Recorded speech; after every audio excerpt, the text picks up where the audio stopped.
Good afternoon, distinguished guests, esteemed speakers, and participants. Welcome to our public seminar on building a sustainable future through lifelong learning and skill development. My name is Priscilla Justian, and I'm honored to be your MC for this prestigious event organized by Prakerja in collaboration with the United in Diversity Foundation and the Sustainable Development Solutions Network. Prakerja is an innovative initiative by the Indonesian government aims to enhance workforce skills, productivity, and entrepreneurship. By providing training in hard and soft skills and entrepreneurship, Prakerja supports the Sustainable Development Goals, particularly SDG 4, Quality Education, SDG 8, Decent Work and Economic Growth, and SDG 17, Partnerships for the Goals.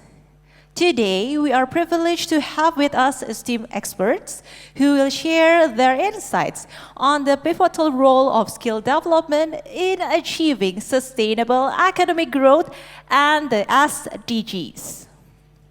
Today's seminars brings together representatives from the government, social partners, and private sector partners. So everyone, please look forward to today's discussions. Ladies and gentlemen, we are proud to share a remarkable achievement of Prakerja today.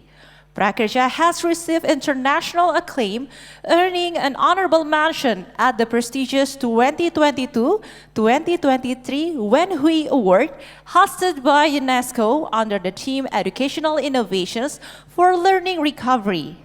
This recognition is a testament to Prakerja's impact, standing out among 94 invitations from 25 countries. Ladies and gentlemen, I invite all of you to join me in watching a video that highlights Prakerja's journey and positive impact on our nation's future.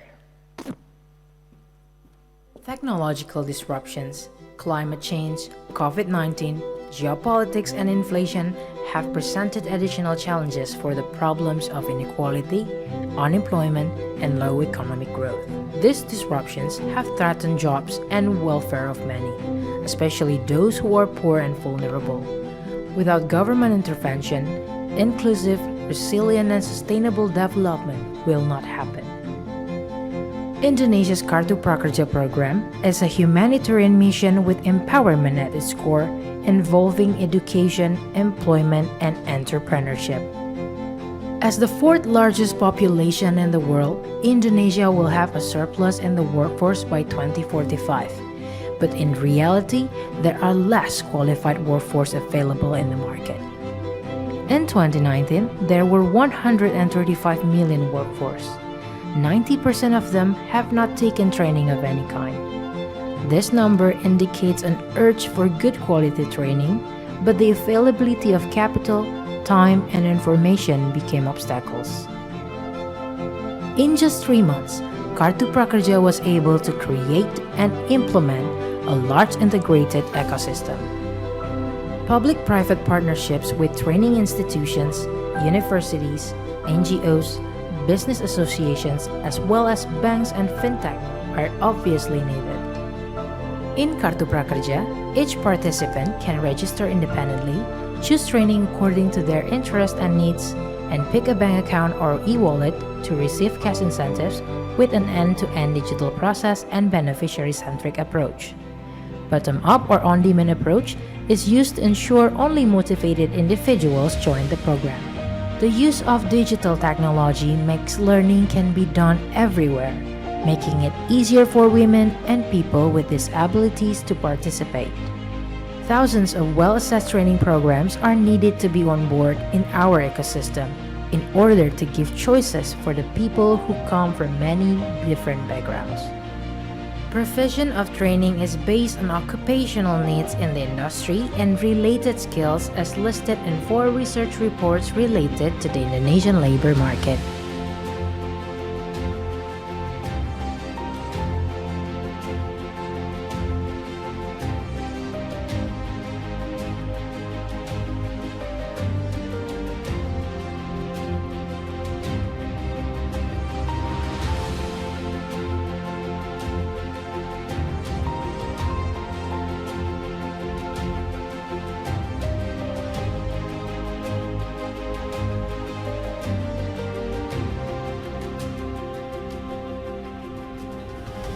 Indonesia's digital and employment assistance programs, Kartu, Prakerja, has demonstrated how partnering with digital training institutes, job platforms, online marketplaces, and fintechs helped support over 11 million beneficiaries. Kartu Prakerja is a timely measure that demonstrates Indonesia's commitment to achieving the SDGs Sustainable Development Goals despite the impact of the pandemic. Since you are quite a front runner to this concept of upskilling, reskilling the population, so your willingness to share continuously would be very much appreciated. Sebelum saya ikut pelatihan Kartu Prakerja, saya tidak bisa buat website atau apapun. Setelah saya daftar pelatihan Kartu Prakerja, saya bisa buat website hanya dengan 2 jam. We will keep going, providing the right solutions that embrace all for a better quality of Indonesian workforce.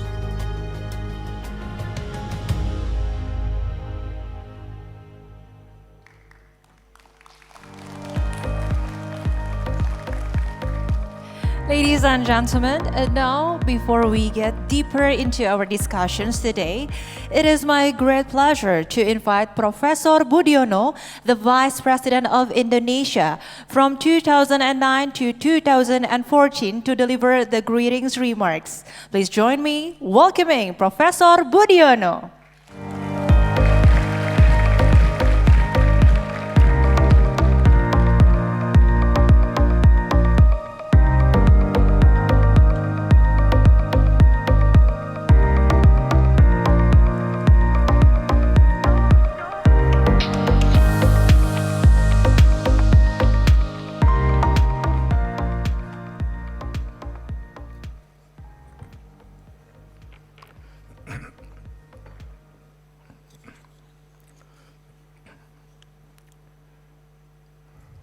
Ladies and gentlemen, friends, good afternoon.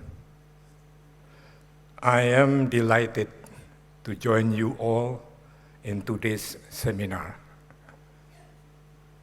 This event is organized jointly by Program Prakerja and United in Diversity Foundation to mark the 5th year of operations of Program Prakerja, an initiative to address on a national scale the problem of how to upskill and reskill our labor force so that they could better respond to the ever-changing demand for their services. Ladies and gentlemen, today's seminar is special because we have a guest speaker who is a world-renowned thinker cum practitioner in development matters, Professor Jeffrey Sachs. He will share with us his insights and his extensive experience in those matters.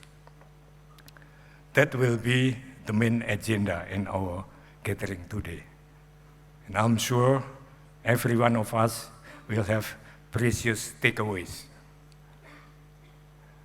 The organizers have asked me to make a few remarks before we come to that high spot.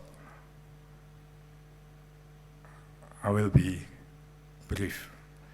To start, let me refer to the theme of the seminar, which is building sustainable future through lifelong learning and skill development. The word building sustainable future, or alternatively sustainable development, is key. By now, countries all over the world have accepted the SDGs, Sustainable Development Goals, as the gold standards of development efforts.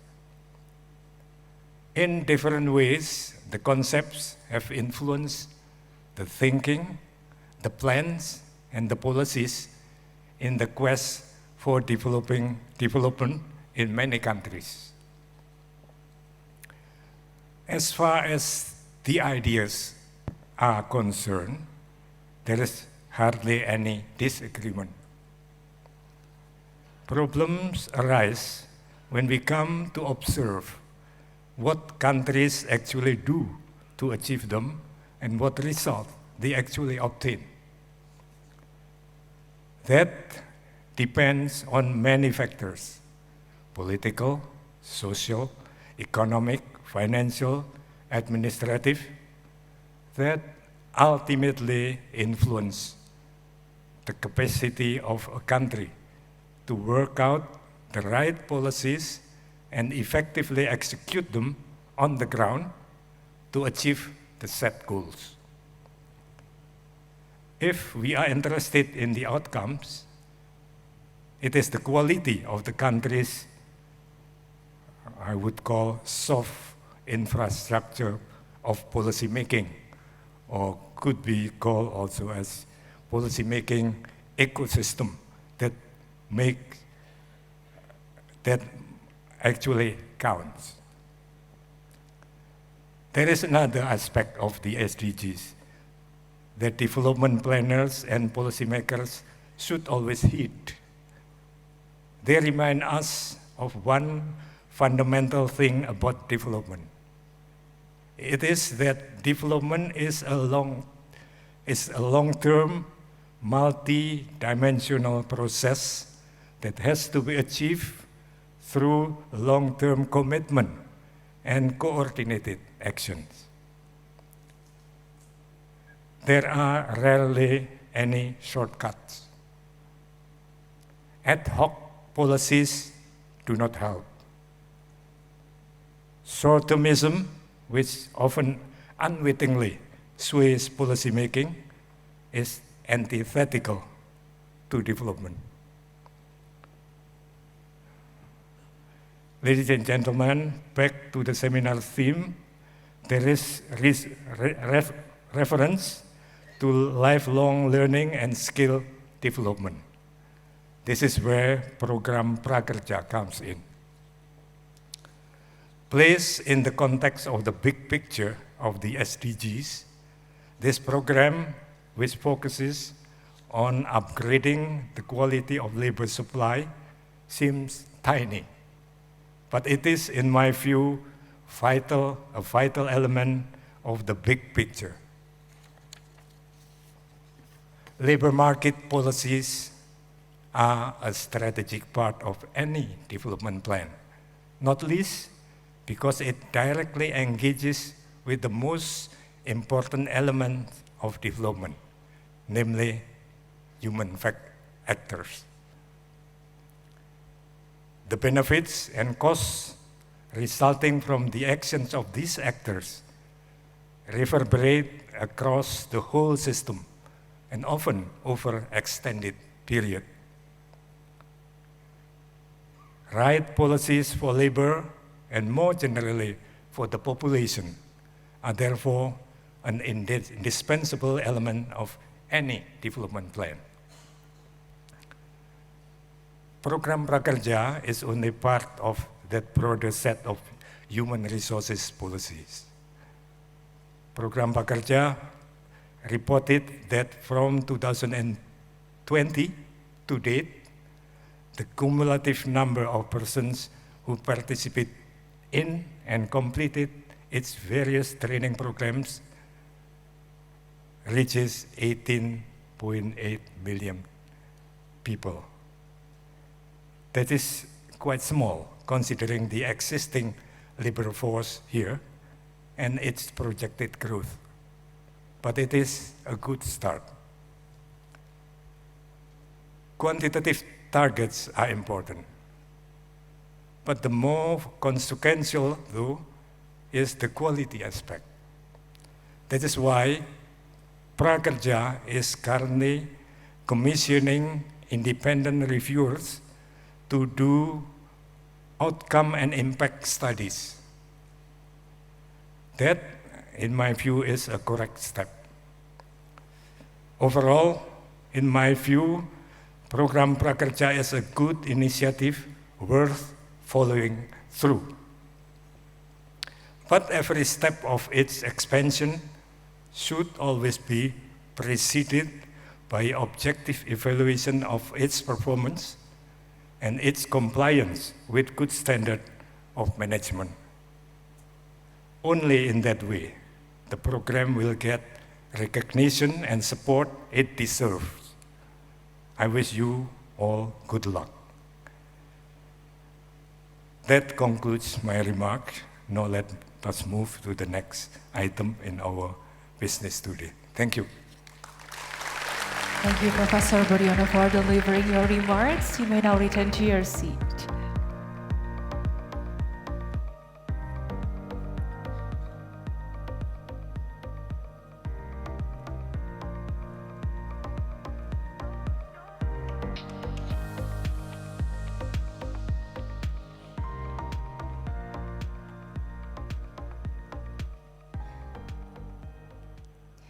Ladies and gentlemen, and now I would like to invite all of us to watch a special video testimony from two of our Prakerja alumni. And this video highlights the transformative impact of the Prakerja program on individuals' life. Let's watch the video. Hello everyone, I'm Jacqueline Marvi Pengotak. Before the launch of Kartu Prakerja, I was a senior high school graduated student that I took gap years for 2 years before entering university. I tried to apply for jobs several times as an English teacher, but then I got rejected because I do not have the certificate that can state I can speak English. After that, in 2021, this Kartu Prakerja program offered the TOEFL training. I took this training to make my level reach the 500 point and above, and I get that. Right now, I am a student of English Education and Study Program at Universitas Tanjung Pura.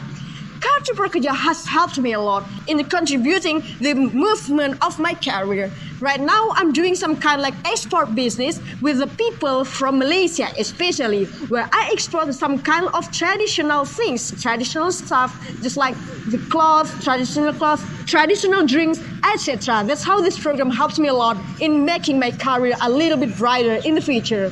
Hi, I'm Novan Fianan. I'm from Desa Desalan of Indonesia, Rote, East Nusa Tenggara, and I am alumnus of Prakerja batch 4 in 2020. Before joining Prakerja, I was a fresh graduate who was looking for a job at the moment. I remember it was a pandemic COVID-19, so it was challenging to me to find any jobs. I gave it a try to apply to a few companies, but didn't get any good news. I consider 2020 to be one of my lucky years. Why? Because I got accepted to join Prakerja batch 4, and I took English public speaking training because I needed to improve my communication skill and self-esteem at the moment.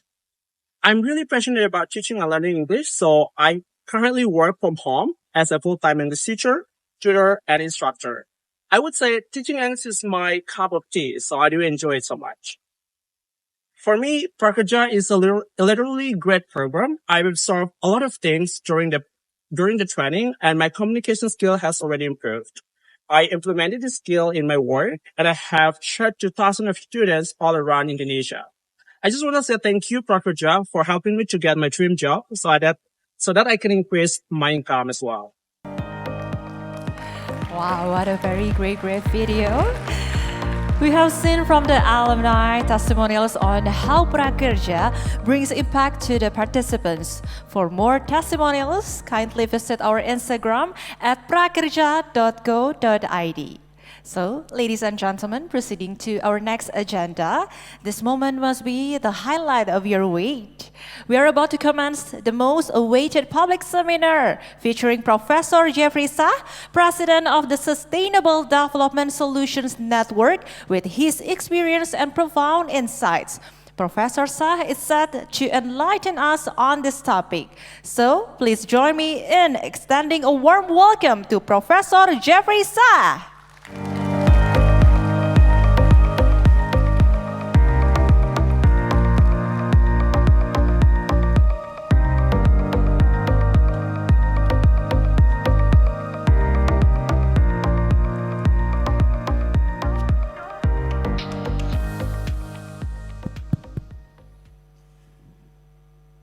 What What a great thrill and a great honor to be together with you today, and I'm really absolutely grateful. Pak Budiono, so wonderful to see you, and our dear Murray Pangestu, one of our favorite ministers of this country, and World Bank leaders, and very renowned world specialist in economics. And ladies and gentlemen, it's wonderful to be back in Jakarta for me, and also at this very important and a bit strange time in the world. This is a very unusual moment in world history, a complicated time, unfortunately also a dangerous time. So I'm really very, very happy to see the intensity of concern and analysis that is taking place in Indonesia right now. What to do? How can Indonesia move forward in a very complicated geopolitical environment and a rapidly changing technological environment? And most importantly, how can Indonesia achieve good lives for all of the people of this wonderful country? And I'll put it in shorthand, how can Indonesia achieve sustainable development?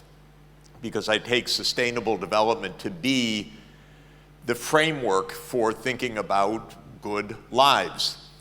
You know, when the Sustainable Development Goals were being negotiated between 2012 and 2015, the then Secretary General of the United Nations, Ban Ki-moon, set a commission to discuss sustainable development, and I always very much liked the name of the report of that commission. It was called The Future We Want. So the idea of the Sustainable Development Goals is really to build the future we want.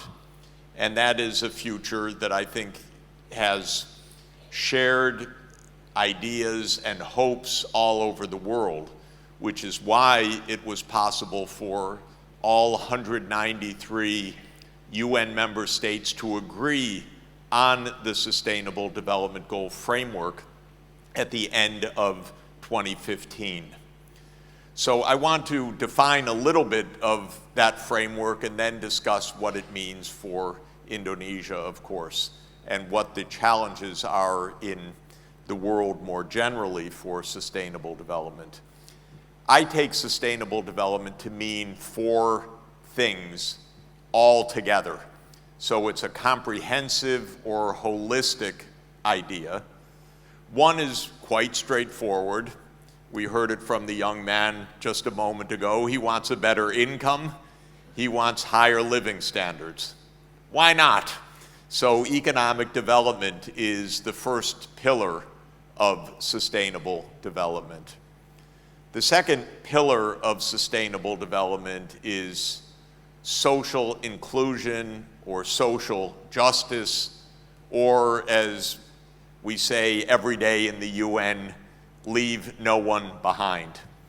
The idea is that when you look at the average growth of an economy, it doesn't tell you, is that a few people getting very rich and everyone else staying poor, or is that broad-based progress?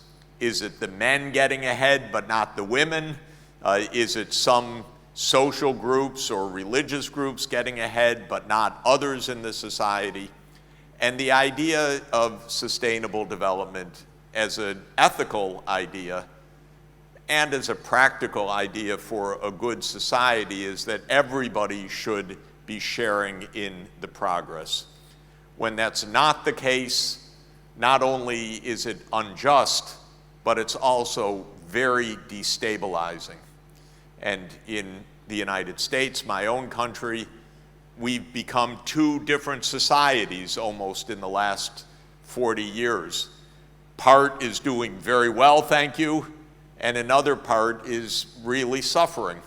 And you see that in every indicator. Incomes rising for usually college-educated households, but stagnant or falling for those who have a high school diploma but not more. Life expectancy rising for those with a university degree. Actually falling, declining life expectancy for those whose top educational attainment is high school or less. So we've become two societies in the United States. And so this is not what we want.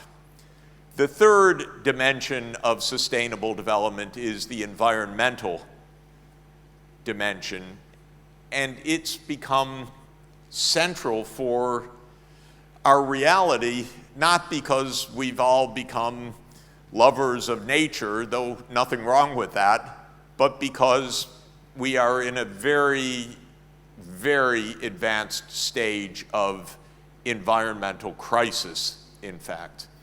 And the basic reason for that is that we have had a pattern of economic growth and resource exploitation for more than 2 centuries that didn't really pay very much attention to the environment. And certainly we didn't know even how to set the rules for the economy so that one could make progress economically, but also protect the environment at the same time. This has been going on now for, I would say, 200 years since the steam age began in England. And then the fossil fuel age began with the internal combustion engine and with the gas turbine and all of the massive increase of industrialization that was unprecedented, something never before seen in history. And along with that came a massive increase of the world population, roughly 10 times larger today than it was in 1800 when all of this industrialization began. And so we've got a lot of people and a lot of resource use per person, and we have reached several very, very significant, very dangerous environmental crises. And Indonesia is not a simple place environmentally. It's a unique system of ecosystems. It's extraordinarily fragile. It's extraordinarily beautiful. It's extraordinarily at risk in this period, partly from what's happening within Indonesia itself, how the economy works, but very heavily from what's happening globally, because Indonesia has a few islands, as you know. I think the count is 17,000, but I may be wrong. And the sea level is going to rise by several meters, most likely in the next couple of centuries. And this is going to be a colossal crisis everywhere. I also live on a small island called Manhattan, and if we have this rise of sea level as expected, the lower part of Manhattan will be underwater, deeply underwater. We also have our floods, and we never really fully recovered from a massive flood 12 years ago, a great storm that we had that caused about $50 billion of damage, and they thought they were pretty sophisticated on Manhattan, able to handle things. They left the backup generators of the hospitals in the basements, for example. So the hospitals lost power. We had disasters all over the place. And my own sense is that and it's not just my sense, it's quantitatively known, we're having massive environmental crises everywhere in the world now. You can't go to any place that doesn't have some record heat wave, some record drought, some record flood, some increased spread of dengue or some other diseases because of the temperature dependence. And so this is becoming absolutely startling. And our politicians have not been very good at understanding any of this, and even worse at reacting to it.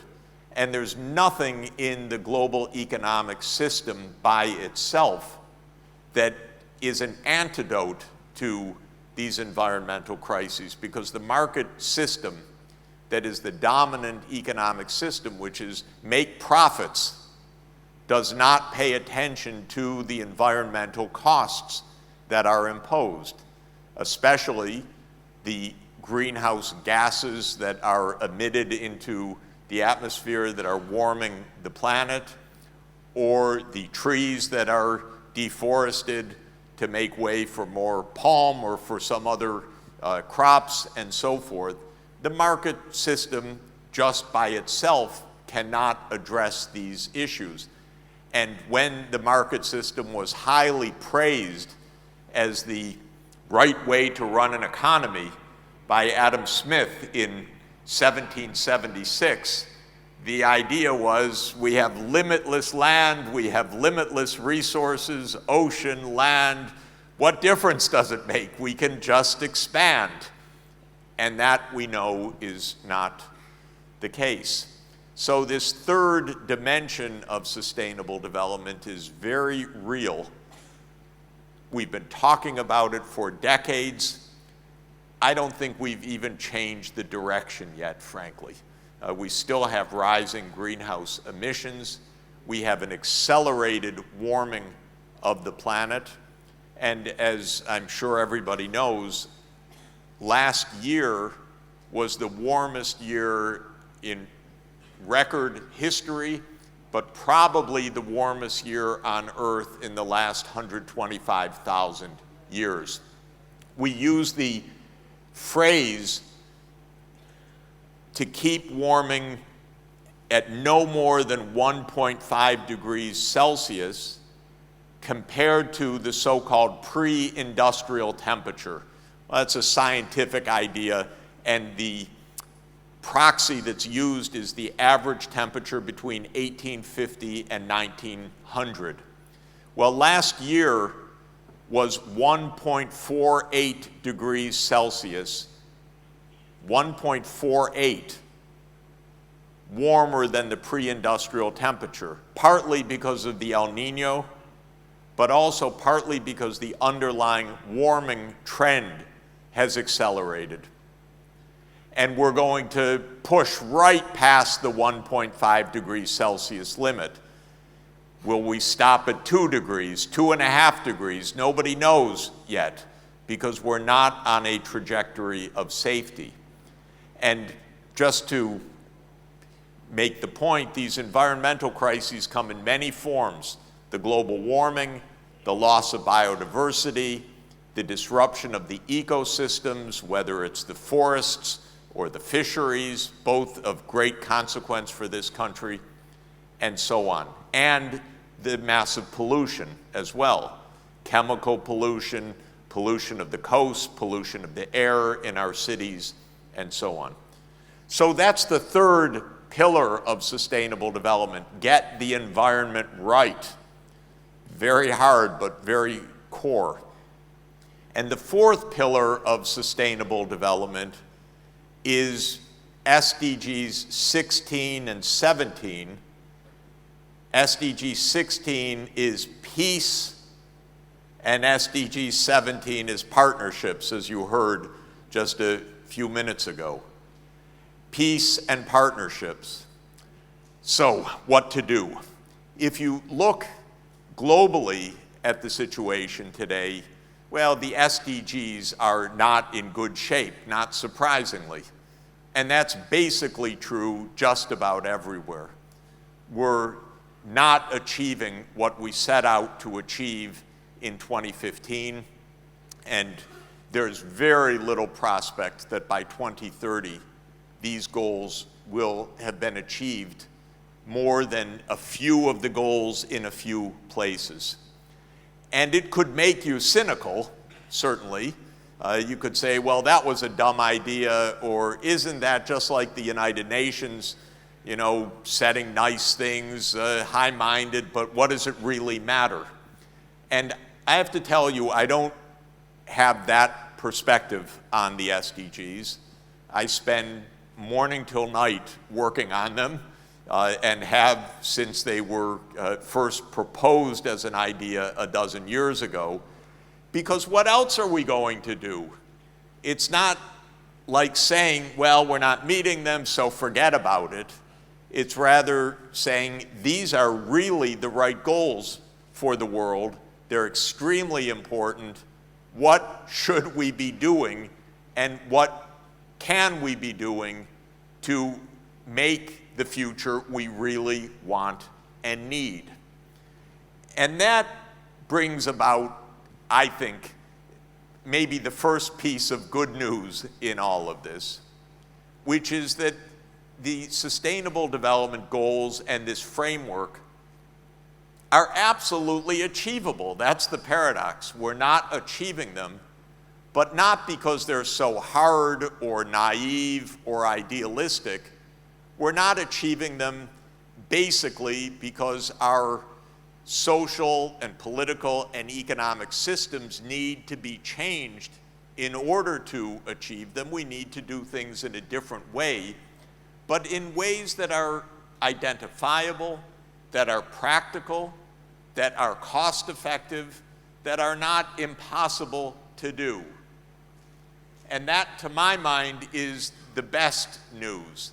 This isn't some idealism that says, wouldn't it be lovely? And then somebody else says, yes, but it's impossible, so let's go have a coffee. This is, wouldn't this be wonderful? Yes. Well, how could they be achieved? Well, very practically, we could do the following things.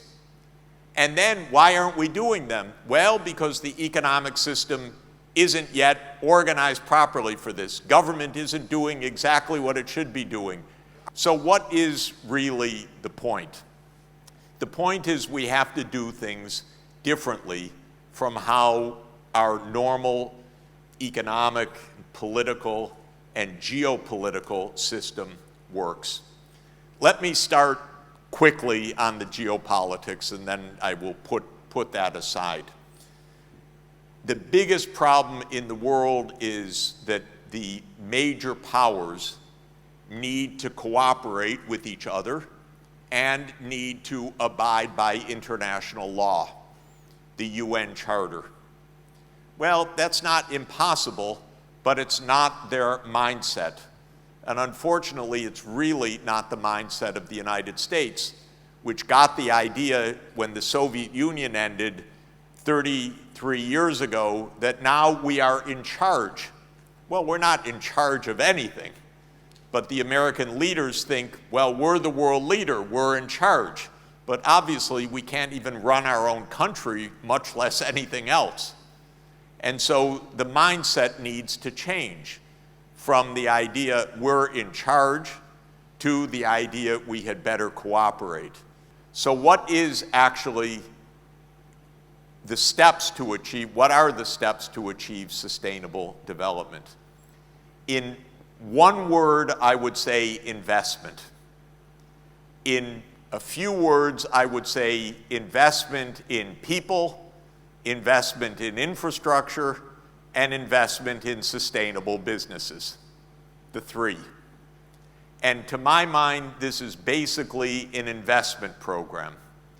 And an investment program needs to be designed, it needs to be financed, and it needs to be implemented properly.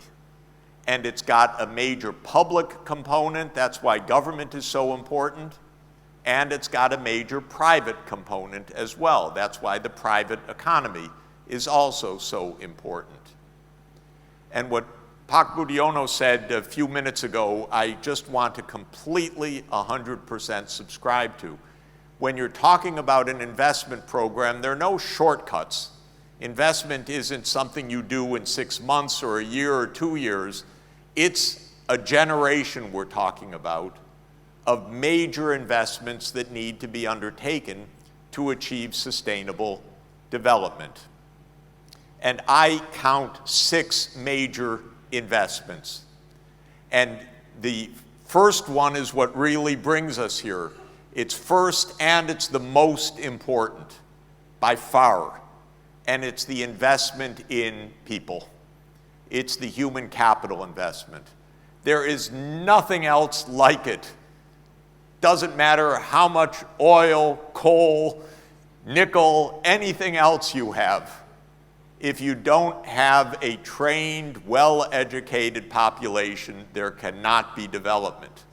And to put it conversely, if you have nothing, no resources, no fossil fuels, no minerals, you're importing everything. If you have a well-trained population, doesn't matter, you'll be rich. And that, I think, is the most fundamental point, which is we need to invest in the skills of the population. So I really applaud Prakerja and its accomplishments, but I want you to go farther than that, because it's not only some skill development, it's making sure that every child in this country, from pre-primary to secondary, lower and upper, and then to university, has every chance, financially and practically, to receive a quality education that is free, at least through upper secondary, and that is affordable at the university level. This is the core, the single most important investment that can be made. And by the way, quality counts. It's not only being in the classroom, but it's really learning. And there are metrics of quality, especially standardized tests on a comparative basis around the world. And my favorite is PISA, which is a program that Indonesia is part of, run by the OECD. And it measures school performance of 15-year-olds. And there are right now about 85 countries that are part of PISA. And Indonesia ranks around 70th on the rankings of science, math, and reading. And for Indonesia's future development, ranking 20th or 25th is your goal. In other words, a major improvement in scores and in performance of the 15-year-olds, I think, is one of the most, if not the single most important metric that this society could be following. And of course, it's possible. And it is rather amazing, by the way, if you look at the top 6 countries in PISA in the world, they're all your neighbors. So it's China, it's Taipei, it's Hong Kong, it's Singapore, it's Japan, it's Korea. I don't remember exactly the list, but it's 6. Every row. Then come some Europeans, European countries and so forth. But climb that ranking. That would be my first and probably the most important point that I could make in terms of strategy. The second area of investment is related to education. And by the way, education also at the higher levels means innovation, science, and technology. Every country should be investing at least 1% of GDP in R&D, but now 2, 3, 4% of GDP. Korea's up to 5% of GDP in research and development. And if you want private companies doing that, you need a very skilled technical workforce and a lot of public money invested in science and technology too, because they're complementary. The government invests something, then business adds, for the business side, its own investments. You can't do one without the other. So that's the first of the 6 categories that I want to mention. The second, and I'll go a little bit more quickly, is healthcare, and that means a safe, healthy upbringing for, again, every, not only a newborn, but even safe pregnancy, of course, for mothers and for the fetus, safe childbirth, the so-called critical 1,000 days for the infant, no stunting, no undernourishment, which still plagues many places in this country, because that's extremely debilitating for lifelong development. And then a public health system and a curative health system for the whole population. The third area of transformation is the greening of industry and the greening of the energy system. And this, of course, relates mostly to climate change and to pollution. But Indonesia is one of the world's largest coal producers, is going to have to change because we're not going to be using coal in mid-century for almost anything. And so there just are not going to be coal exports coming from Indonesia because there are not going to be coal imports anyplace. This is real. And that's also true for how the energy sector inside Indonesia is going to operate. Probably you'll need nuclear power. Probably you'll need wind, solar, geothermal. You've got a lot of different possibilities here. But planning the transformation to a post-fossil fuel world is real. It may not be so much fun for a country that depends heavily on fossil fuel resources, but it is reality. And the reality is not going away because every year is going to be warmer, because the crisis is going to rise, because even if the politicians don't like it today, in 5 years or 10 years, the world's going to be running around as if it's the end of the world because it's going to feel that way. And then there's going to be a crash course in energy system change, and the sooner this is being undertaken, the better for you, believe me. So this is the third area. And that means we're driving electric vehicles. It means the inter-island shipping is going to be electric. We're going to have different ships. We're going to have probably hydrogen fuel cell, large trucking, hydrogen, large oceanic transport, many, many basic but identifiable changes. The fourth area, extremely relevant for this country, is the sustainable land use. Indonesia's lost about 20% of its forest cover since the beginning of this century. That's a lot, and it continues. And I was in Sabah and Sarawak about 10 years ago to see a nature reserve, and so we were taken to a protected area, and as we were going on one side of the road, giant tropical logs were coming out, truck after truck after truck the other way, from a protected area, so-called. It wasn't very convincing. It was 25 miles of trucks, biggest trees I had ever seen, no doubt all on their way to China. And so this is really a relentless and difficult problem. The incentives of the market are very clear. Cut down the trees. Palm oil is very profitable, and tropical hardwoods are very profitable. But it's devastating. And for many, many reasons, which you know and I won't go into. And so how we do agriculture and fisheries, of course, because it's the same phenomenon, but on the coasts and in the oceans, we need really a deep change. And there's a lot of illegality, there's a lot of unrecorded activity, but there's also the ability to watch from the satellite every day what's going on. So it's not as if this stuff is happening without us knowing.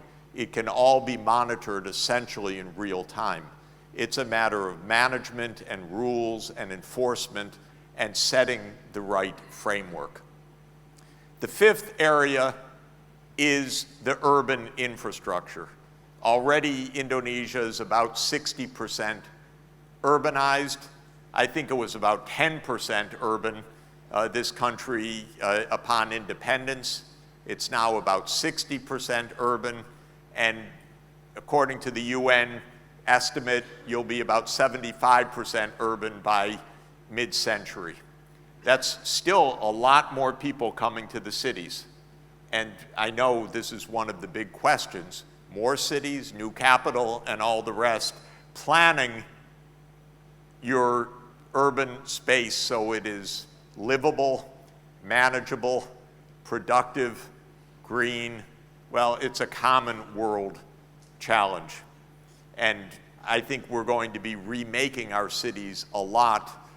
The 20th century city was the automobile city, and the 21st century city is really going to reduce automobile use dramatically and find other ways to do things, including working from home or working from your local neighborhood, much less commuting, much more public transport, much more other modes of transport. But the sustainable design of cities is a fundamental fifth area. And the sixth area is the digital platforms, like Prakerja as a digital platform for education, but this is our best new class of technologies. These technologies are disruptive, they change jobs, they require different kinds of skills, they will eliminate a lot of jobs, but they'll also create much more effective education systems, more effective health systems, more effective urban logistics systems, more effective payment systems, more honest and transparent government because everything can be digitized. We will move to a cashless economy.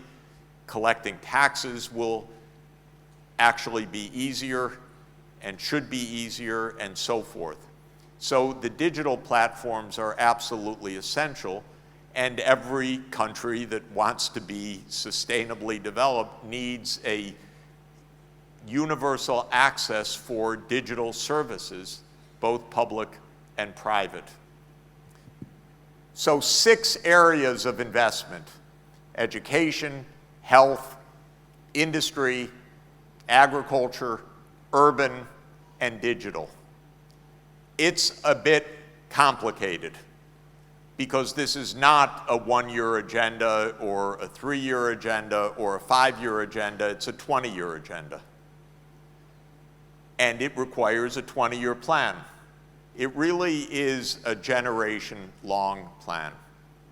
And it is an integrated, complicated strategy. So this is the only point I would add. There's nothing really simple about what I've said. It's all achievable. But it's not easy just to snap a finger and make a high-quality education system. And it's certainly not simple to snap a finger and make a zero-carbon power grid. But you can plan for it and then invest for it. And the planning is absolutely essential. And so this is probably my next main piece of advice. Make your 20-year plan.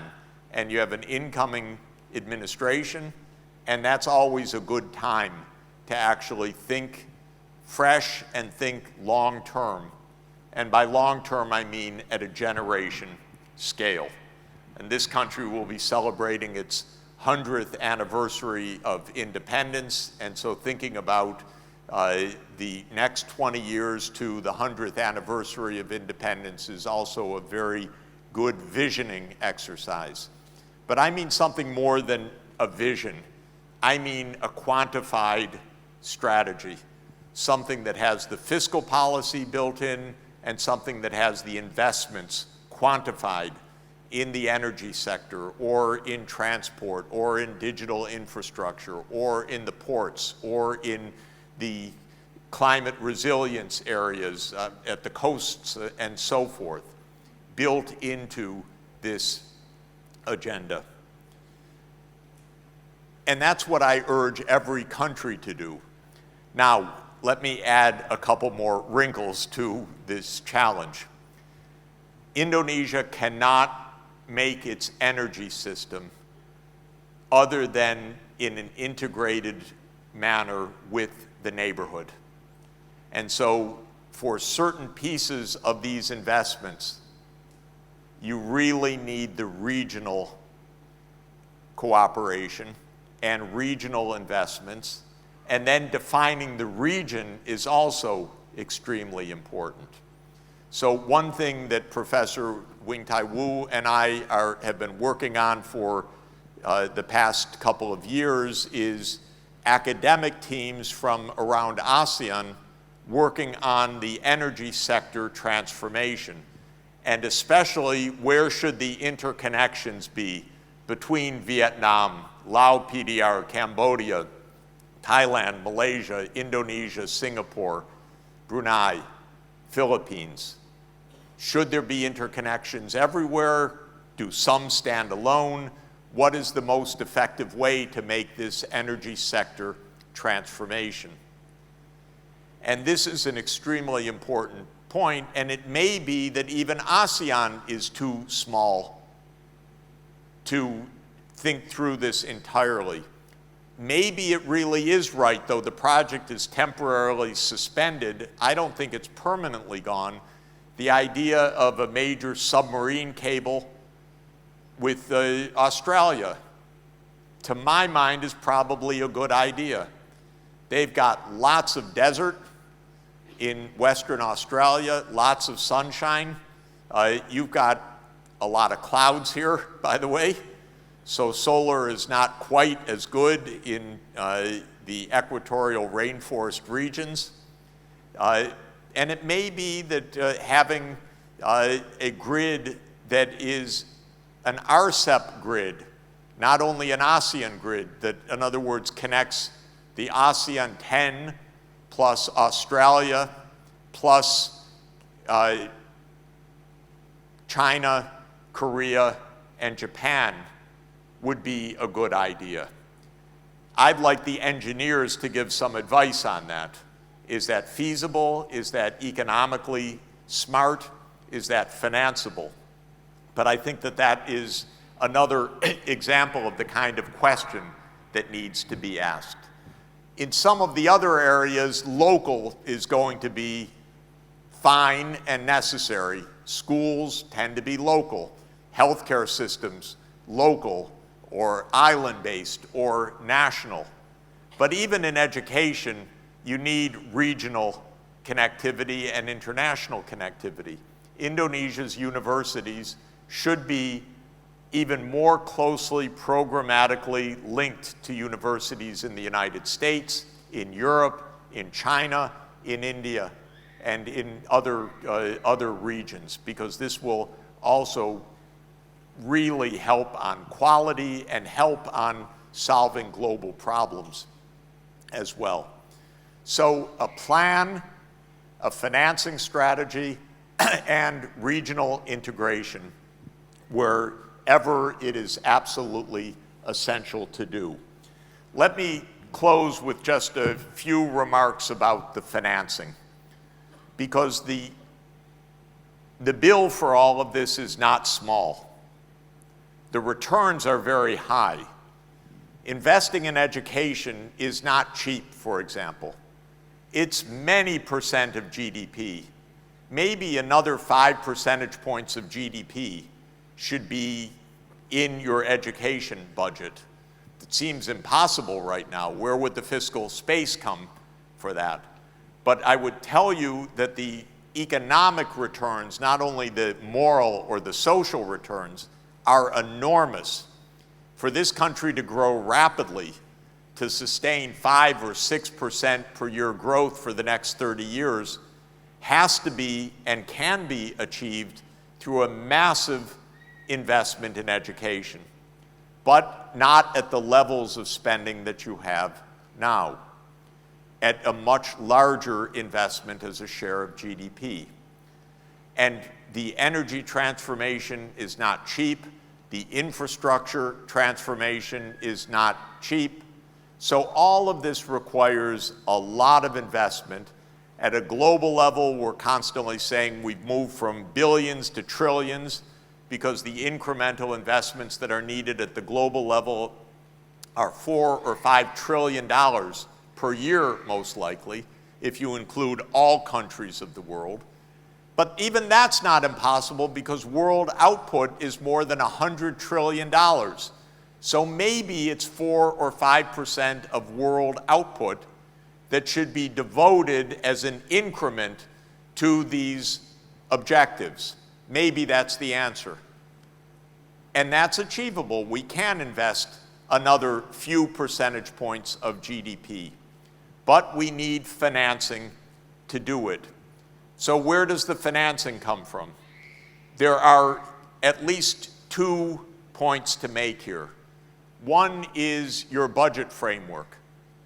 Indonesia is going to need to collect more revenues in the future to support higher levels of government spending, whether it's on education or health or infrastructure.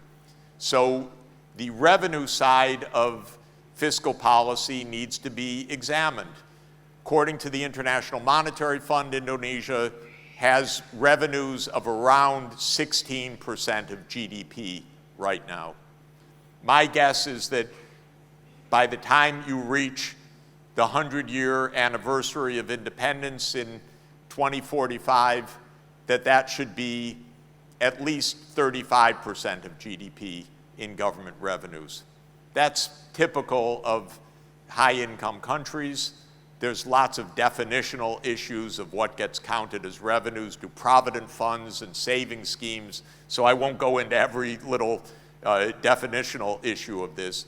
But definitely fiscal policy needs to adjust so that there can be larger government outlays in the future.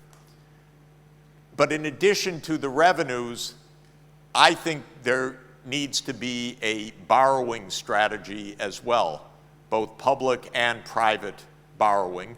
Fortunately, Indonesia is not a heavily indebted country. Again, according to the IMF data, the net debt to GDP ratio is under 40% for the public sector. That's pretty good. The United States is 100% of GDP. Japan, by the way, is about 150% of GDP in net debt.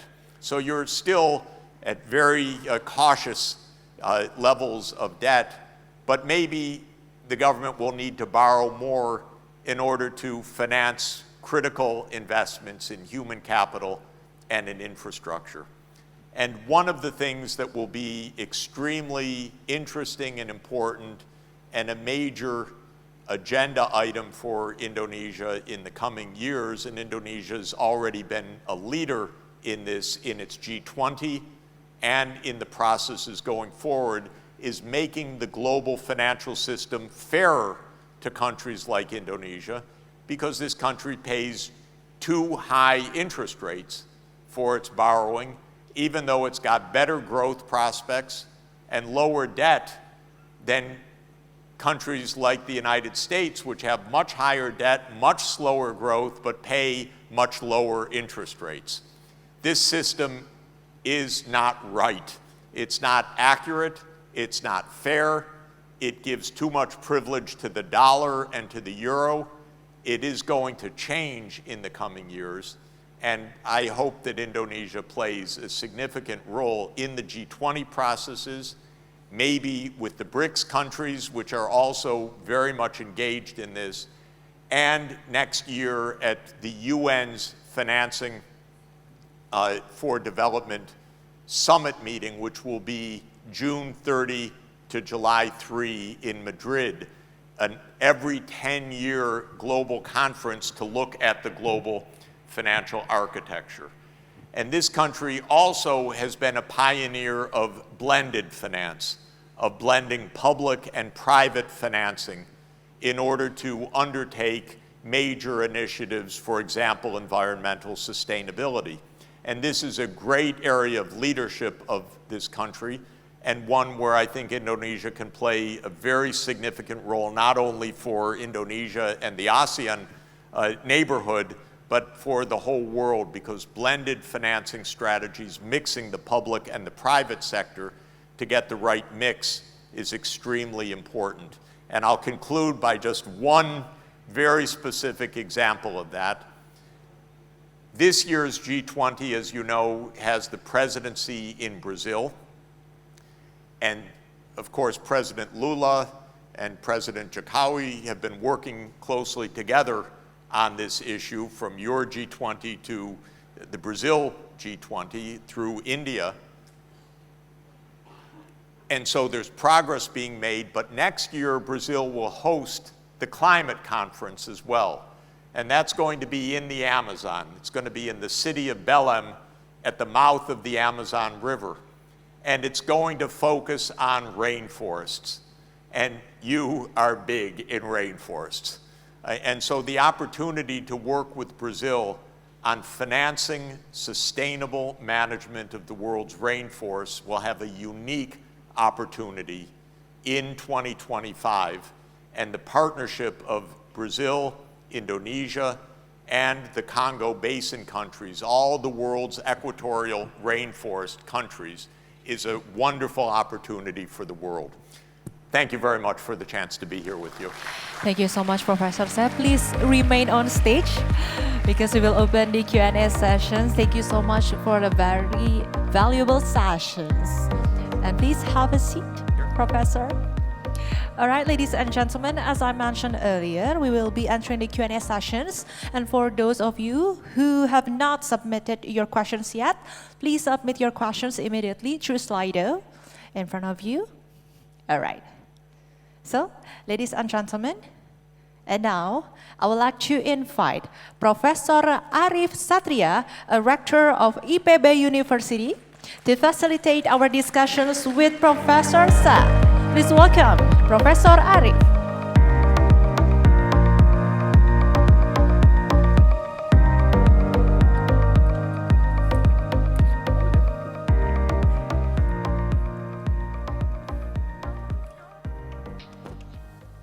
Thank you, Master of Ceremony. Good afternoon, Professor Jeffrey Sachs.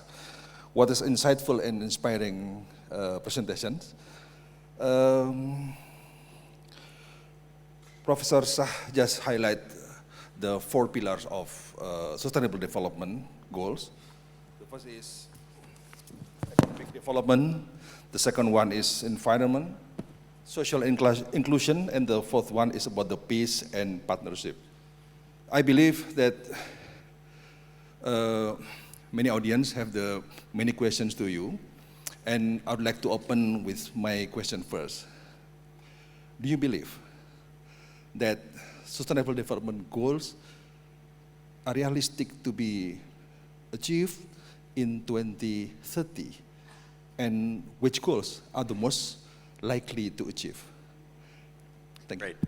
So I've just published an article with some colleagues in Nature magazine saying that the Sustainable Development Goal framework should be kept to the mid-century.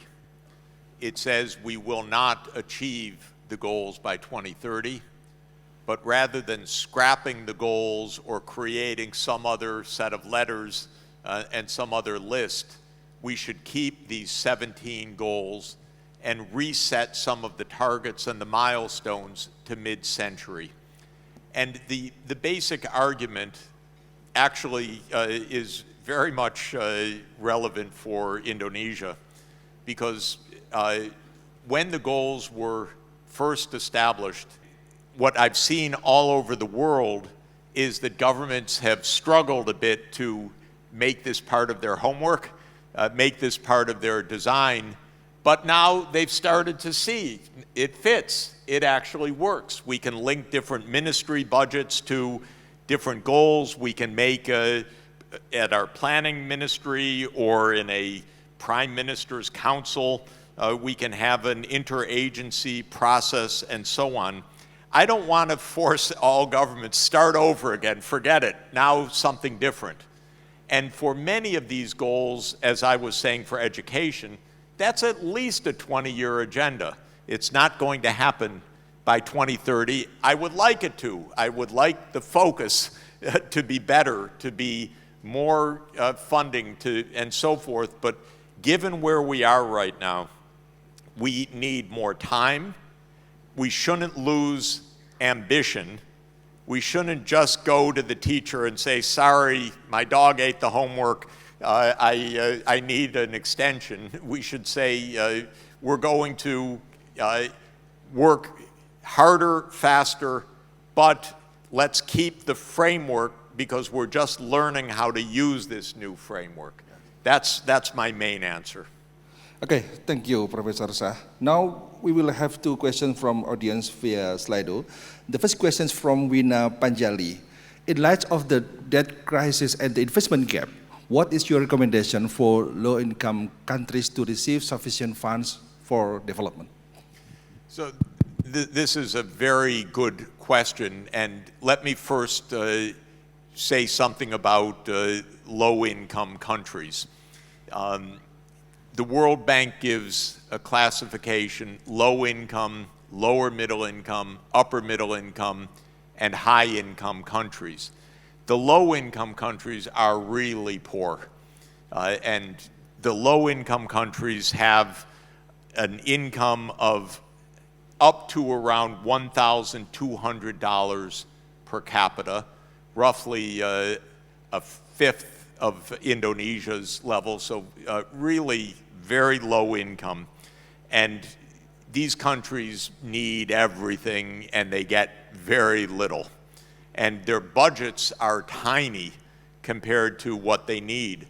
If you take a country at $1,000 per capita and suppose it raises, like Indonesia, 16% of GDP in revenue, then the whole government spending is $160 per person, or the whole government revenue, I should say, is just $160, and that's for education, healthcare, roads, power, water, sanitation, climate. Well, you don't get very far on that. So the poor countries really need financing. They really need help. They are mostly countries in sub-Saharan Africa, though there are poor countries, of course, in Asia and poor countries in Latin America, but mainly this is a phenomenon in Africa. And the problem is the following: not a single one of those countries has an investment-grade credit rating. So not one of them can borrow on normal market terms. Partly that's because of the way the credit rating agencies actually work. They say if you're poor, you're not creditworthy. So it's even one of the criteria that's used. It's not just a coincidence or an accident or indirectly related to poverty. It's a criterion that if your per capita income is low, we're going to give you a low credit rating. Well, this is like a trap for these countries. They can't borrow, they don't have enough revenue, so they're stuck in poverty. This is what I've spent much of my professional life complaining about and saying we need a solution for the low-income countries. My own answer in brief is the reality today is that a low-income country in Africa pays 12 percentage points or even 15 percentage points per year on interest. Ridiculous. Whereas the United States pays 4%, Japan 1%. But if you're poor, you pay more than 10 percentage points. We need to change this approach. There are many ways to do it. One very straightforward way is to raise the amount of funding coming from the official multilateral banks, like the Asian Development Bank. Now, they would need more capital and then go out on the capital markets and borrow, but these are AAA institutions that lend to BB- governments. The system actually works pretty well, but these banks need to be much larger. The second way to do this is to change the whole logic of how the credit rating system works, which is something that I'm trying to help to do, because the irony is these poor countries, even though they're very poor, they have very high growth potential if you make the investments, because if the kids are very badly educated right now and you spend one generation to educate them, the growth just soars. And so if we think about the problem in a more constructive way, I think we can find practical solutions. So this, I hope, is what's going to be at the center of the summit that I mentioned next year, the Financing for Development Summit. Okay, thank you. And there is another question from Slido, question from Rahmatullah. How to make sure inclusivity on SDGs? Well, inclusivity is at the core. It's one of the pillars, as I've said.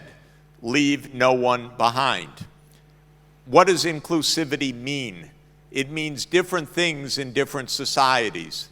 In some societies, it means girls and women need to have the same opportunities as boys and men, because there are some societies where the gender inequality is still huge. In a country like Indonesia, it means that this very complicated country of thousands of islands and some remote areas and very, very different conditions, that the government, the public sector, and the social sector are ensuring that all parts of the society have within reach the education, the infrastructure, the health care, and so forth that is needed. So it's a very conscious kind of investment choice. In the United States, it would mean taxing the rich a lot more and taxing the companies a lot more and using that to increase the social safety net for the poorer part of society. But the way the American politics works, of course, is that it's the rich people who pay the campaign contributions of the politicians, and their first word as they hand over the money is cut my taxes. And so this is really our political struggle for more than 40 years. This really goes back to the early 1980s when President Reagan was elected on the platform of cutting taxes, and since then we've never had the tax system that we need to pay for inclusivity. So the main point I'm making is understand where are the inequalities. Are they geographical? Are they by race? Are they by religion? Are they by gender? Understand what can be done to address them. In some cases, it's nothing more, if I could put it in quotation marks, than ensuring that everybody has access to decent schools, because that's the most empowering single thing that this government does, is educate the child. And so that could be the core to inclusivity. But it really depends on the analysis country by country of where are the gaps, who is being left behind. Thank you. I have another question regarding private sectors. As we know that private sector or companies search for profit. Is there room for altruistic behavior by companies? So this is a very good question. What should companies do? Should they be altruistic? Should they be thinking about society and so forth? And it's an interesting question. And I'll put it this way. There was a famous article by Milton Friedman, who was an American economist, Nobel Prize winner, who was very, very much free market. So he was the most famous free market economist in the United States. And he wrote an article in 1971 in the New York Times, a short article that changed everybody's discussion. And it said, companies should not be altruistic. he said companies are owned by their owners, by their shareholders. A manager is hired by the shareholders. The manager is hired to earn money for the shareholders. The shareholders don't necessarily share the values of the manager. So what is the manager doing giving away the owner's money, especially in publicly traded companies where you might have pension funds or insurance companies or individual wealth holders, millions of them, investing in the shares? It's not the job of the manager to be altruistic. And so Milton Friedman said the company should follow the law and get on with it and not be altruistic. So let me just discuss that idea for a couple of minutes. There are a couple of problems with it. First, the law. Our companies don't just follow the law, they try to make the law. We have billions and billions of dollars of corporate lobbying. Don't tax us, don't regulate us, let us pollute, let us do whatever terrible thing we want, give us public land. And so the first thing is Milton Friedman's vision that the government makes the laws and the companies follow them is not how it really works. If it did work more like that, it would be better. So the first thing I would say to companies is stop lobbying for your particular advantages. There's no theory that I know of that says that's good for society. That's just good for your own privilege, but not good for society. So I would like to stop the corporate lobbying. I would like to stop the corporate campaign contributions. And so this is one part where I think Milton Friedman didn't make the point clearly enough. Second is market forces, profit motive, only works well when the profit is a good measure of the contribution to society. If the profit is coming by a company that's polluting the environment, or cheating on the taxes, or cutting down the trees, then the profit is not the right measure. And so this is a basic point we study in economics, and we emphasize the second day. The first day is follow the market signal. The second day is fix the market signal if it's giving the wrong signal. And we are not giving the right signals, especially on environmental sustainability. So this is a second point. There's a third point that I want to add. And that is, I'm married to a medical doctor, and she took an oath of office when she became a doctor, the Hippocratic Oath. And this is from Hippocrates, supposedly in ancient Greece, but it's a more modern idea. But the first rule is do no harm. Do no harm. The doctor is not to harm the patient. Well, I would say that we need for the corporations not a claim of altruism, but a claim of do no harm. In other words, companies should not make money, even if it's legal, at the expense of others. They don't have to be charitable. That can be their own personal money. But they should not say, oh, it's legal for me to pollute, I can get away with it. Or I can do great damage, I have a lot of market power, so I can make a lot of money. To my mind, this is not proper business. I'll give one example, if I might. In the US, we have a drug company called Gilead. I haven't liked it very much over the years, because I have thought it was pretty nasty. It made a lot of money. And it had, at one point, a patent on the cure for hepatitis C, which is an infectious, lethal disease that causes liver disease. Well, they had the sole patent. They had a monopoly given by law. And they were charging for their medicine 100 times the production cost. So I'm sorry, wrong, 1,000 times the production cost. You had to take one pill each day for 84 days. And they were charging $1,000 a pill for a pill that cost $1 to make. And they were telling their shareholders, this is good business. We won't end the epidemic because most people can't afford this. The epidemic will continue for 10 years. We'll make a lot of money for 10 years. And I said, that's terrible. If you charged $1, then the epidemic could end. We'd have no more hepatitis C. Of course, your profits would be much lower.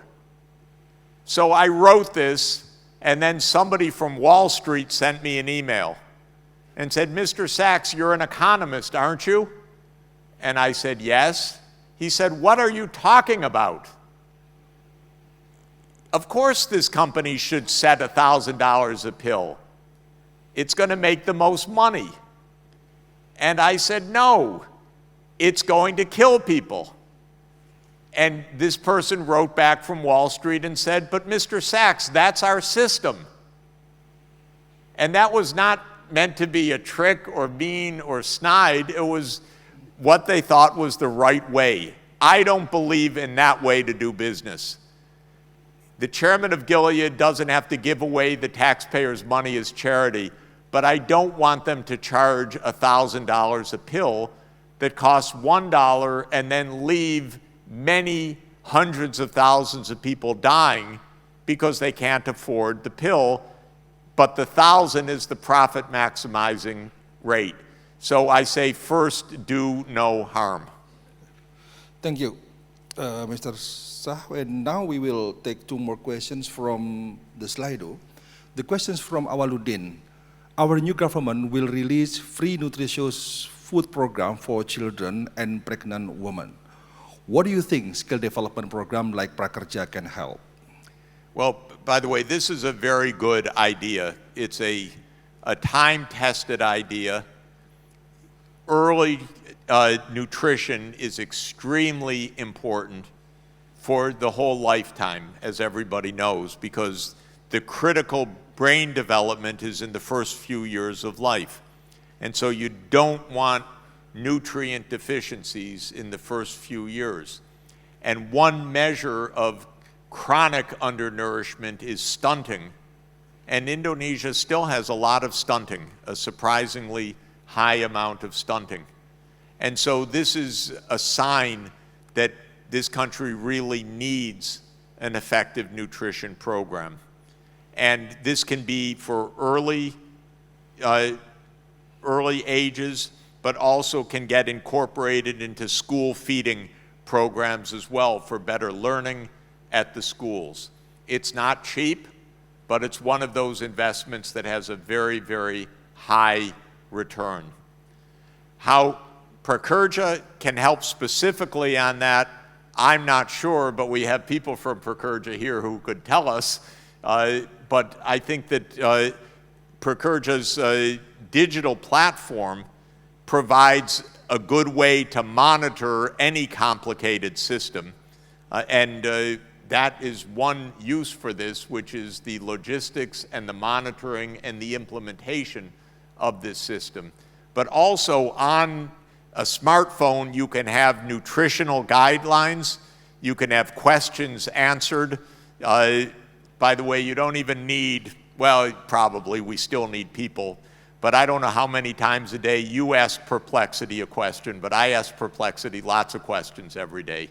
And so we can actually get even AI giving us some good information for community health workers and nutrition workers that Prakerja could help to support. Thank you, Mr. Shah. Another question from Slido. This question from Octaviatun Kusumarani. How does the training program aim to contribute to building a sustainable future And what specific skills or knowledge will participants gain to support this? Yeah. Everybody's asking this question. What do we need to learn now that the computers can do a lot more than they could do? I'm sure in a few years it'll just be a computer sitting where I am giving better answers than I'm giving. But we all need to ask the question, what do we need to learn and what do we need to teach? Columbia University has launched a major program this year that will be a 3-year program to try to address what should be the new curriculum in the age of artificial intelligence. So we don't know really the answer to this. But what I would say is the changes that need to be made, the ones that I've mentioned, education, healthcare, energy systems, land use systems, urban infrastructure, and digital platforms all require new sets of skills. So they all require new kinds of training. Some can be incorporated into formal university degrees, but some can be a 6-month module or a 6-week module or a 1-year module. How to install solar panels in remote village areas, how to make microgrids or mini-grids, how to make sustainable forestry management that's tailored to the local conditions of any place, how to do air pollution quality measurements, how to teach climate change. Every one of these is a certificate program. Every one of them can be online. Every one of them could give training modules, and every one of them could accelerate the knowledge base in the society for making these breakthroughs.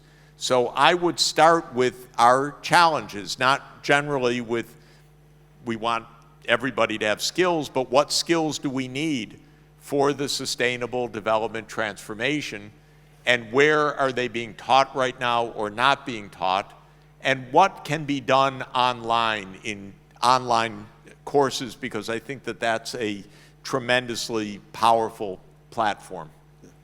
Thank you. Any question from audience? If there is no question anymore, I have another questions, maybe last questions. What can be the main barriers for developing countries to bring us closer to SDGs? Especially for us, yes, for the developing countries. So the main barriers are, first, get the countries that you're friends with, China, Russia, United States, India, tell them, stop squabbling, we have things to do. So please tell them, mind your manners, get out of each other's backyards, leave some space. We don't want to hear about your problems, and we don't want to take sides. We want to be friendly with everybody, and we want you to stop causing us problems. So this is the first thing. You might say that with some of your neighbors, so you're not alone when you say it. But I would think that this is one important message. Second, as I've emphasized, know your own plan, because this is really important. Every country needs its own strategies, and every country needs pretty complicated strategies at this point. And strategies, by the way, that are not only worked out at the planning ministry, but actually understood across the whole society, from local villages, cities, regions of the country, and so on. So that's a lot. That's a big, big homework assignment. Third, the training. Make sure that people can understand the technical side of this and actually be trained to have the jobs that are going to be needed or the special skill sets that are going to be needed. Fourth, you host the ASEAN Secretariat. Really important, great opportunity, 660 million people, very dynamic region. Make ASEAN-wide plans, especially for the power sector, for the river systems, for the river sheds, for the rainforest regions, and so forth. And then please do lead globally with good ideas. And you've got a lot of good ideas and a lot of world stars in global policy making. Don't be shy. Obviously, we need to hear from Indonesia on the global stage, at the G20, at the United Nations, in other forums. This is, remember, I don't have to tell you, the fourth most populous country in the world. That's a big voice and a big responsibility and a big role in the world, and I know that you'll make a huge, huge contribution. So we want to hear more from Indonesia.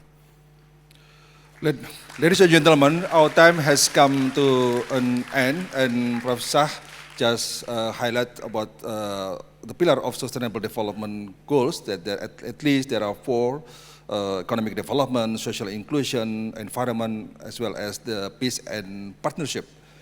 And there are 2 variables, the important variables about the geopolitics. The geopolitics is necessary but not sufficient.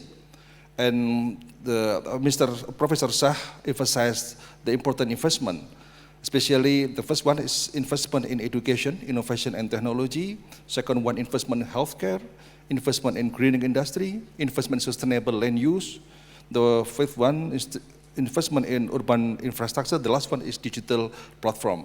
And I think there is the recommendation from Shah for Indonesia that financial strategy is very, very important for us to deal with this kind of investment and also the regional integrations. So the cooperation among neighbors is very, very important for us to achieve sustainable development goals.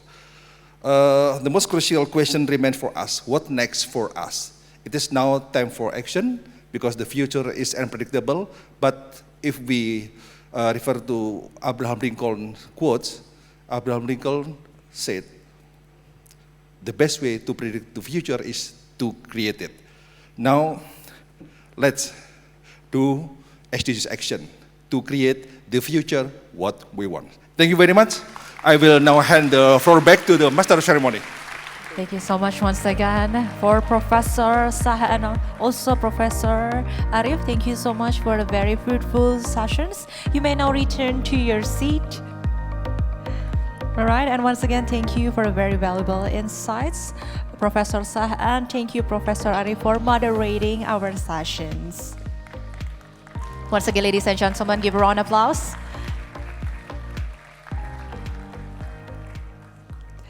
All right, ladies and gentlemen, as our insightful discussion has come to an end, I would like to invite Ms. Denny Puspa Purbasari as Prakerja Executive Director to the stage for her closing remarks. Please welcome Ms. Denny Purbasari.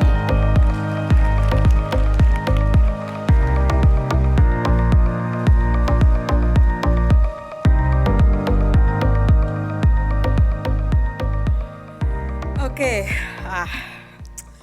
I'm overwhelmed with the material today, and it's Saturday. Oh my God. Okay, so first of all, thank you very much. And I'm very happy to see so many friends coming to this event, because this event is actually was planned quite shortly, I think less than a week, and then we executed pretty well. So thank you for Prakerja team, thank you for the UID, and also SDSN for helping us. And of course, to Pak Jeffrey Sachs, thank you very much. Pak Arif, thank you, because without your contribution, of course, this event cannot be done well. So I would like to tell you a bit the story, how we can be here right now. So last October, in a hotel lobby in New York, Mr. Cahyo Prihadi, please, Mr. Cahyo Prihadi, stand. So Mr. Cahyo Prihadi, the Director of Monitoring and Evaluation of Prakerja, unexpectedly met Professor Jeffrey Sachs. And to my knowledge, Mr. Cahyo Prihadi was not in New York City for a party. So But because Prakerja had been selected by UN DESA to showcase as one of the good SDG actions at the UN headquarters.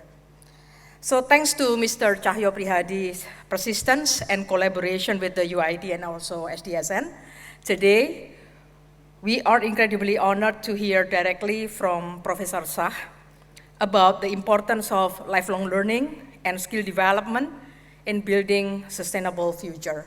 But actually more than that, I'm very overwhelmed, honestly, to hear, because I'm a university professor in Gajah Mada, and then joined with the government since 2009 as an assistant for Professor Budiono in Jakarta as the vice president at that time, and then moved as a executive office of the president as the economic deputy. And then the last 5 years of my time, I spent on the implementation.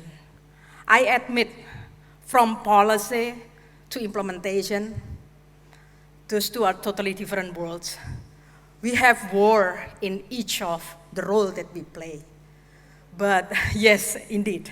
So I never understand about audits and then state budget and everything and all the government procurements and all the contracts and things and all the legal issues, but I learned so much in the last 5 years in Prakerja. So again, I go back to my message here that I would like to convey my the apologies to from Minister Erlangga Hartarto, the chairman of the Prakerja Policy Committee, who could not attend due to international duties. So, ladies and gentlemen and friends, launched by the government in 2020, the Prakerja Reskilling and Upskilling Program has already accessed by 18.8 million participants. Prakerja is inclusive. You can read from the handout that we provided to you. It's only very short, it's like a snapshot, and you can also see some of the features of Prakerja and the screen outside this room. So, Prakerja is inclusive with participants from Sabang to Merauke and from Yangas to Rote, and you already heard one of the participants of Prakerja who gave his testimony before.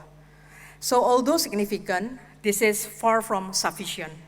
It will never be enough because skills are continually evolving. Ladies and gentlemen, and also beloved friends, Prakerja cannot do everything, but together we can ignite hope, build awareness, and bring improvements to Indonesia and to the world.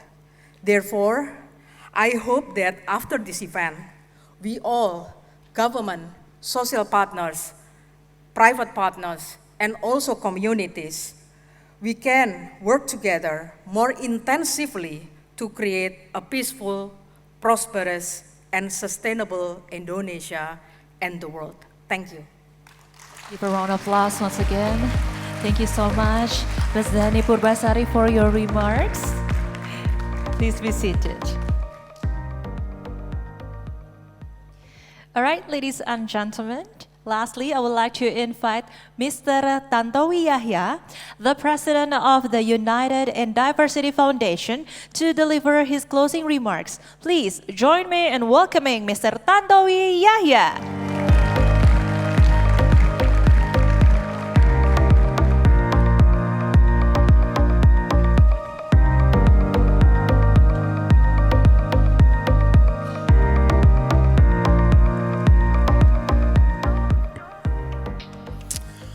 I'm glad I have more hair than in my picture there. Dear esteemed guests, ladies and gentlemen, I'm so proud and pleased to see the big number of people and then whose faces are very familiar to us to come to this seminar. We were a bit pessimistic in the beginning, but in the last few days, we were overwhelmed by the big number of people that would like to attend this. Now I can prove that the team that we select and also the big name of Professor Sachs are very inviting.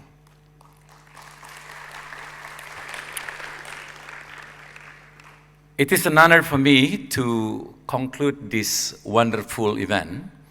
So it has been a pleasure to be with you all today and welcome such esteemed personalities. Today's public seminar has been a special occasion for us to join together and participate in shaping the future of sustainable development in Indonesia and beyond. And for that, what could be better than having the privilege to listen to Professor Jeffrey Sachs, the President of the Sustainable Development Solutions Network, SDSN, famous for its constant work to enhance the Sustainable Development Goals worldwide. Jeffrey Sachs has again shown us his impressive experience and knowledge in regard to sustainability. I would like to personally and also on behalf of UID Foundations to thank Professor Jeffrey Sachs, who gave us some of his precious time today. And also allow me to extend a special recognition to Professor Sachs, who introduced the concept of SDGs to UID. He is also the one that brought us to collaborations with many ministries, with SDGs Paramit and Trihita Karana, which has become the platform of UID, together with Ibu Mari Pangestu, the co-founder of THK, who is now assigned as the special envoy of the government for the climate funding. And she has also been assigned to the new international organizations called G20 Bali Global Blended Finance Alliance. The insight and thoughts of Professor Sachs will for sure help every one of us to build together a sustainable future in Indonesia and beyond. Young people and other vulnerable communities were already facing disproportionate levels of unemployment and underemployment before the pandemic. It is undoubtedly that COVID-19 has worsened the conditions. To recover better, we must address the long-standing disparities and challenges facing young people. This means strengthening skills development and education with a particular focus on climate action, sustainable development, gender equality, and inclusion. In this golden Indonesian vision, program Prakerja, the host of today's event, is one of the main contributors, providing access to training and social protections to more than 18.8 million people in 514 districts and cities across Indonesia from 2020 to 2024. The Prakerja program has shown its huge importance in improving the skills of the Indonesian workforce. I would therefore also like to thank Ibu Deni Puspa Purbasari, Prakerja Executive Director, for organizing this event alongside the United in Diversity Foundation. Also dedicated to sustainable peace in Indonesia for more than 20 years, UID is ready to continue its efforts to enhance the Sustainable Development Goals through social innovation and partnership. With everyone in this room today attached to the Sustainable Development Goals, we are motivated to drive changes in quality education, decent work, and economic growth. 5 more pages, please be patient. So once again, ladies and gentlemen, thank you very much for joining us today, and I hope to see you again soon on our road to sustainability. Thank you very much and good afternoon. Thank you so much, Mr. Tantowi Yahya, for your remarks. You may now return to your seat. All right, ladies and gentlemen, that marks the end of our whole agenda today. Thank you for this honorable opportunity. Please once again give a round of applause to all of us who have dedicated our Saturday to learning together. And we hope after this we can continue on making concrete actions for our peaceful earth and prosperous Indonesia. Thank you. Jadi bisa belajar, jadi bisa bekerja, jadi bisa tingkatkan diri dengan prakerja. Susah cari kerja, kalau kerja gitu-gitu aja. Pengen lebih mapan, pede sambut masa depan. Sekarang ada prakerja, solusi siapkan diri untuk hadapi perubahan. Jadi bisa belajar, jadi bisa bekerja, jadi bisa tingkatkan diri dengan prakerja. Jadi bisa belajar.